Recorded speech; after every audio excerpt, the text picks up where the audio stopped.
Hello, my name is Erica Paul, and I'm going to be going through my Infant 2 lessons for my practicum experience.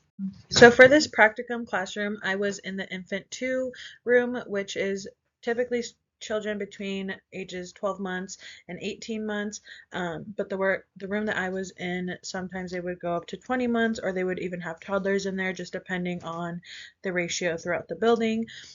For the most part, there was about 7 to 8 students in the classroom at a time, and it was in a daycare, so it was a daycare classroom setting. All the students in the classroom spoke English, and there was one student with developmental delays and their other developmental differences related to whether they were infants or toddlers. Again, there's such a big gap in the ages of those children, so they had different developmental milestones that they had reached. For IEPs or support needs, I had one student that did have verified developmental delays. And so this just influenced my teaching because I had to take into account all of their attention spans, their movements, or their motor skills, and then any of previous knowledge that they might have had for the lessons. So my lesson one was that group lesson plan that we had filled out. For this lesson, I did an animal parade with the students. It connects to the health and physical development section in the ELGs, and the objective was that children will begin to demonstrate coordination, balance, and body awareness. I hooked the students to the topic by starting to place the pictures on the wall. And so I was taping the pictures on the wall, and a lot of the students were getting interested in what I was doing. So as we were going through and taping all of the pictures, I would kind of talk to some students. This was either one-on-one or in a small group setting. To introduce a topic, I would talk to them about the animal that I was taping on the wall, and then we kind of talked about what sounds that animal makes, if they already knew, or I introduced them to the sound that they made. The main activity was that animal parade, and then the closing activity was a water break. The materials that I used were stuffed animals, their toy animals, and picture cards. The stuffed animals and toy animals were mostly used before the activity, so not really in the introduction part, but I kind of just brought those toys out so that way they could kind of know that we would be talking about animals today. And then the picture cards were used throughout the activity. For adaptations, I had a variety of movements and supports, and so like if there was a crawler still, there were some students that were still crawling, others that were already walking and running. So for those crawlers, I integrated those lower to the floor movements like slithering like a snake or crawling like a bear. I think behind my picture there is a turtle, so it's either like a walk like a turtle or a crawl like a turtle. And then the materials that supported inclusion were these visuals, kind of just help them visualize what animal they were mimicking. So, which students did I consider when I was applying MTSS to my lesson? I took into account all the students and all of their needs, but I specifically took into account those children with developmental delays or those younger infants, since I did have some older infants or toddlers, and then I still had some of those infants that were crawling. I needed to make sure that my activity was accessible to all of the students. To address their different levels of support, I integrated all the tiers. So for tier one was my general lesson, so everything that I did with the whole group. Tier two, I had some assistant teachers working with students in small groups to kind of engage them more into the activity. And then for tier three was that individual support. So either I or one of the teachers would help those students that aren't quite walking yet. We'd help them with those activities if it was more of a standing activity, or we would just adapt to help them be able to do it in the position that was most comfortable for them.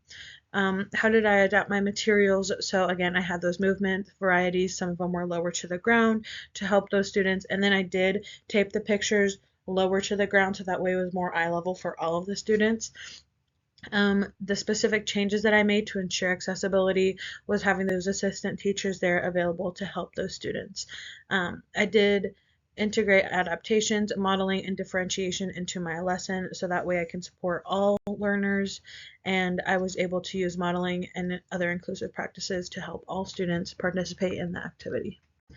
I addressed my students' needs by including those movement varieties.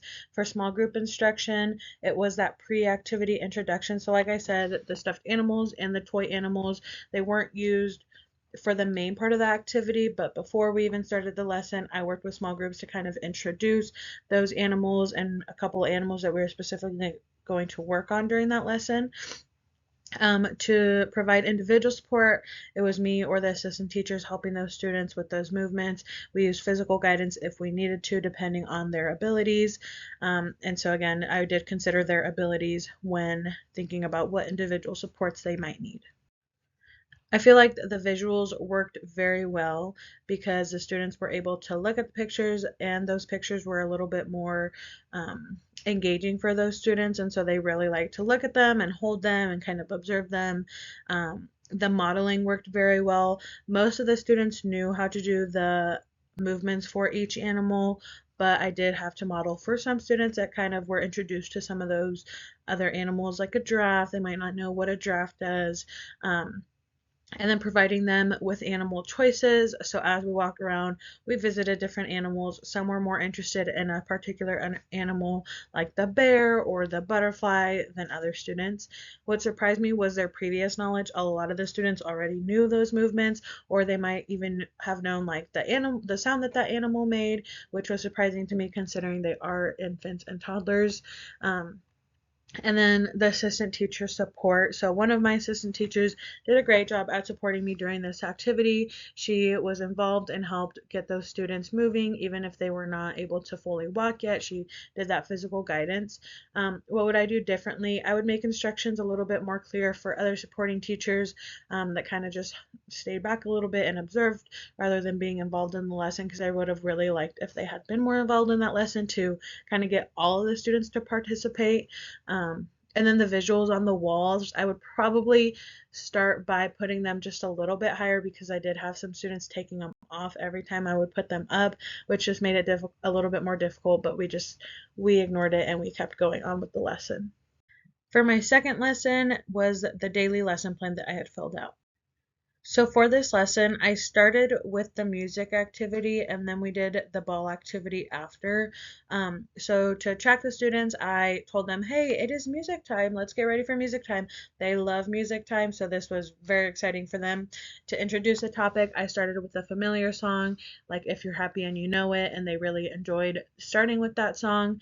So again, that main activity was the music, and then we transitioned over to playing with the balls, and then to close the activity or the lesson, we took a water break. For the materials, I used the iPad that they have in that classroom and their speaker. I had created this playlist to just kind of have, and I printed it off so I would know what songs I was going to do. And then these are the bouncy balls, or kind of like the bouncy balls that we used. They are a little bit larger, which was helpful for those younger infants. And then these are the shakers that we used during the music activity. The adaptation was those shakers, and then the song choices, I had some songs that were just hand or finger plays rather than like full body movements. And how did the material support inclusion? It just helped all the students be able to participate and make the lesson accessible to all students, whether they were infants or toddlers. When I was applying MTSS to this lesson, I had to take into account their development. So some of them were crawlers, some of them were walkers. So I specifically had to think about how I was going to get the crawlers to participate in this activity. How did I address the different levels? So I started off with the whole group, which was for all of the music and the ball time. And then we transitioned to some small group while we were playing with balls. Some students were already good at kicking the balls or throwing the balls, and other students needed a little bit more physical guidance. So I worked with a small group to roll the ball, and then we also did one-on-one for one student that even had trouble just pushing the ball. So I kind of used some physical guidance to help her. How did I adapt my materials? So again, we used the large balls. That was easier for them to handle than if they were trying to grasp a small ball. And then the shakers were there for the students that can't really do the full body movements during music time. They were able to play with the instruments while we listened to the music. And again, yeah, those shakers helped ensure accessibility to all learners. I used modeling and one-on-one for music time. So I kind of dance with them, show them how to dance to the music. I use that sensory engagement using those shakers, and just encouraging them to use the shakers and participate in the activity. The students' needs were addressed with the shakers. For small group, again, I used that rolling the ball activity to do a small group of students so that we could practice rolling the ball. And then for individual support, I did that one-on-one guided support with that one student who was having trouble just pushing the ball away from her. So I kind of held her. She was sitting with me and we just pushed the ball together. I helped use her hand so she could push that ball. And then for student needs that I was considering when I was planning, I was just really thinking about those motor skills and how developed they were, so that way I could plan that one-on-one support. The students were very engaged in this activity. I think the music choice really had a lot to play with that. I did try to use some songs that they were familiar with. That way they would be more engaged throughout the activity. The shakers worked very well, which surprised me just a little bit because not only the students that were crawlers used the shakers, but other students that were still walking, there was enough shakers for all of them to play with, and they really liked incorporating that into the music time. And then their cooperation during that rolling the ball activity, I thought some of them might have a little bit of trouble with sharing the ball, but they did really well with that. I wish I would have had more instrument variety, so they did only have just shakers. I wish I could have had like scarves or even just like a little piano or just other different types of instruments that the kids could use during that activity. And then I would like a different variety of balls, so not just large balls, but also small ones or the sensory balls that have stuff inside. Those would have been fun to have as well. I feel like I was better able to plan teacher supports during my lesson 2 compared to my lesson 1. I also feel that I was more confident in my inclusive teaching abilities and my intentional planning abilities. Through these lessons, I was able to kind of adjust those lessons to infants and toddlers. And I also just realized that at this age, it's less about being structured and more about being responsive to their needs and meeting a child where they are at developmentally. For MTSS, I used it to support all learners in tiers. So I had that tier 1, which was a whole group, tier 2, which was small group support, and then tier 3, individual one-on-one support with physical guidance for that child. One big takeaway that I had from this activity was that inclusion looks different at this age.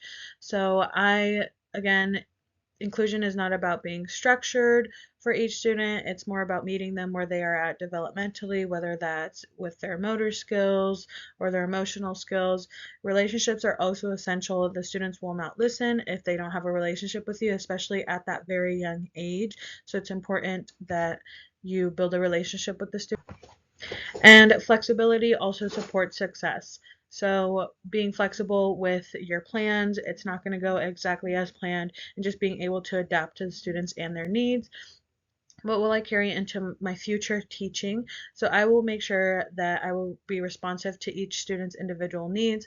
I've learned that especially with infants and toddlers, we have to be flexible. Based on our observations and what they need. I'll also continue to plan for inclusion from the very beginning by thinking about how I can get all students to participate rather than just waiting for in the moment to make those adjustments. And then I will also continue to integrate hands-on learning in my plans. Thank you for taking the time to view my presentation. This experience has helped me grow in my understanding of lesson planning and inclusive teaching practices. I am continuing to learn how to better support all students, and I look forward to applying all these strategies in my future classroom. I welcome any questions that you may have.